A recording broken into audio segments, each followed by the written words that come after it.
ಅಯ್ಯೋ ಸ್ಕೂಲಿಂದ ಬಂದಿದ ತಕ್ಷಣ ಗಲೀಜ್ ಗಲೀಜ್ ಗಲೀಜ್ ಮನೇನೆ ಗಲೀಜ್ ಥೂ ಹಂಗಂತ ಫ್ರೆಂಚ್ ಫ್ರೈಸ್ ಮಾಡ ಅಂತ ಕಾಲಿಟ್ಟೆ. ನೋಡಿ ಆಲೂಗಡ್ಡೆ ತಗೋಬೇಕು, ಉದ್ದುದ್ದಿರ್ಬೇಕು, ದಪ್ಪಗಿರ್ಬೇಕು, ಗುಂಡಕ್ಕಿರ್ಬೇಕು. ನೋಡಿ ಒಂದೇ ಫರ್ಸಿಗೆ ಆಲೂಗಡ್ಡೆ ಹಾಕಿದ್ದಕ್ಕೆ ನೀರೆಲ್ಲ ಚಲೋ ಆಯ್ತು. ಥೂ ದರಿದ್ರ. ನೋಡಿ ನಮ್ಮಮ್ಮ ಬೇರೆ ಎಂಟ್ರಿ, ನಮ್ಮ ಅಕ್ಕ ಬೇರೆ ಅದರಲ್ಲಿ ಇನ್ನೂ ಎಂಟ್ರಿ. ನೋಡಿ ನಮ್ಮಮ್ಮ ಹೆಲ್ಪ್ ಮಾಡ್ತೈತಿ ದೊಡ್ಡದಾಗಿ.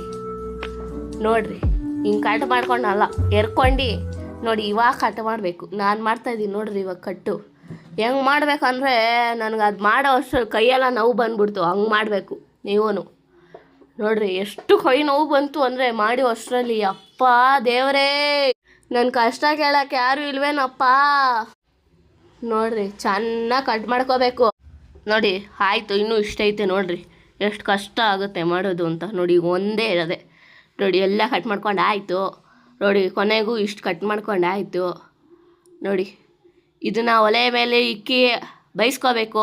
ಬೇಯಿಸೋದಂದರೆ ಫುಲ್ ಅಲ್ಲ, ಸುಮ್ಮನೆ ಅದು ಬೇಯಿಸ್ಕೋಬೇಕು ಅಷ್ಟೇ. ಹಸಿ ಇದ್ರೆ ಚೆನ್ನಾಗಿರಲ್ಲ. ಇವಾಗೆಲ್ಲ ಹಡ್ಕೊಂಡು ಒಂದು ಚಿಕ್ಕ ಪಾತ್ರೆಗೆ ಹಾಕ್ಕೊಂಡು ಮೈದಾ ಹಸಿಟ್ಟು ಹಾಕ್ಕೊಂಡು ಕುಲಕ್ಕ ಬೇಡ ಸಿಲ್ಕು ಆ ಥರ ಅಲ್ಲಾಡ್ಸ್ಕೋಬೇಕು.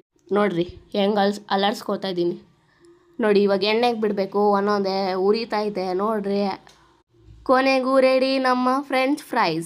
ಬೇಕಾ ನೋಡಿ ಅದಕ್ಕೆ ಖಾರ ಉಪ್ಪು ಹಾಕೋ ತಿನ್ಬೋದು, ಚೆನ್ನಾಗಿರುತ್ತೆ. ಸೂಪರ್. ತಗೊಳ್ಳಿ.